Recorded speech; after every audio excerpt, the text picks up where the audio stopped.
নমস্কার, আমি মঞ্জু ভট্টাচার্য। আমার গল্প পাঠ আসরে আপনাকে স্বাগত জানাচ্ছি। আজ আমি পড়ছি বিভূতিভূষণ বন্দ্যোপাধ্যায়ের আরণ্যক উপন্যাসের ষোড়শ পরিচ্ছেদের দ্বিতীয় পর্ব। একদিন দেখি এমনই একটি নূতন গৃহস্থের বাড়ির দাওয়ায় বসিয়া গণরী তেওয়ারি স্কুলমাস্টার শাল পাতার ওপর ছাতুর তাল মাখিয়া খাইতেছে। হুজুর যে, ভালো আছেন? বেশ আছি। তুমি কবে এলে? কোথায় ছিলে? এরা তোমার কেউ হয় নাকি? কেউ নয়, এখান দিয়ে যাচ্ছিলাম, বেলা হয়ে গিয়েছে, ব্রাহ্মণ, এদের এখানে অতিথি হলাম, তাই দুটো খাচ্ছি। চেনাশুনো ছিল না, তবে আজ হলো। গৃহকর্তা আগাইয়া আসিয়া আমাকে নমস্কার করিয়া বলিল, আসুন হুজুর, বসুন উঠে। না, বসবো না, বেশ আছি। কতদিন জমি নিয়েছ? আজ 2 মাস হুজুর, এখনো জমি চষতে পারিনি।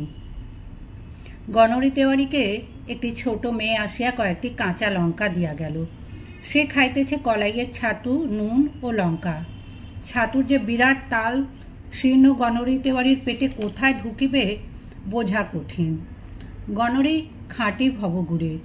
যেখানে খাইতে বসিয়াছে সেই দাওয়ার এক পাশে একটি ময়লা কাপড়ের পুঁটুলি, একটি গেলাপ অর্থাৎ পাতলা বালাপোষ জাতীয় লেপ দেখিয়া বুঝিতে পারিলাম উহা গণরীর, এবং উহাই উহার সমগ্র জাগতিক সম্পত্তি। গণরীকে বলিলাম, ব্যস্ত আছি, তুমি কাছারিতে এসো বেলা। বিকালে গণরী কাছারিতে আসিল। বলিলাম, কোথায় ছিলে গণরী? বাবুজি, মুঙ্গের জেলায় পাড়াগা অঞ্চলে। বহুত পাড়াগায় ঘুরেছি। কি করে বেড়াতে? পাঠশালা করতাম, ছেলে পড়াতাম। কোনো পাঠশালা টিকলো না? 2-3 মাসের বেশি নয় হুজুর, ছেলেরা মাইনেই দেয় না। বিয়ে থাওয়া করেছ? বয়স কত হলো? নিজেরই পেট চলে না হুজুর, বিয়ে করে করব কি? বয়স 34-35 হয়েছে। গণরীর মতো এত দরিদ্র লোক এ অঞ্চলেও বেশি দেখা যায় না।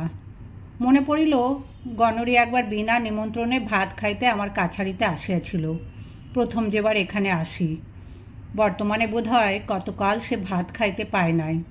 গঙ্গতা বাড়িতে অতিথি হইয়া কলাইয়ের ছাতু খাইয়া দিন কাটাইতেছে। বলিলাম, গণরী, আজ রাত্রে আমার এখানে খাবে? কন্টু মিস্ত্রি রাঁধে, তার হাতে তোমার খেতে আপত্তি নেই তো? গণরী বেজায় খুশি হইল। একগাল হাসিয়া বলিল, কন্টু আমাদেরই ব্রাহ্মণ, ওর হাতে আগেও তো খেয়েছি, আপত্তি কি? তারপর বলিল, হুজুর, বিয়ের কথা যখন তুললেন তখন বলি।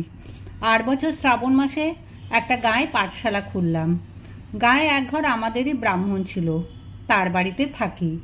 ওর মেয়ের সঙ্গে আমার বিয়ের কথা সব ঠিকঠাক, এমনকি আমি মুঙ্গের থেকে ভালো মেটজাই একটা কিনে আনলাম। তারপর পাড়ার লোক ভাঙচি দিলে, বললে ও গরিব স্কুল মাস্টার, চাল নেই চুলো নেই, ওকে মেয়ে দিও না। তাই সে বিয়ে ভেঙে গেল। আমি সে গাঁ ছেড়ে চলেও গেলাম। মেয়েটিকে দেখেছিলে? দেখতে ভালো? দেখিনি, চমৎকার মেয়ে হুজুর। তা আমাকে কেন দেবে? সত্যি তো, আমার কি আছে বলুন না। দেখিলাম গণরী বেশ দুঃখিত হইয়াছে বিবাহ ফাঁসিয়া যাওয়াতে, মেয়েটিকে মনে ধরিয়াছিল।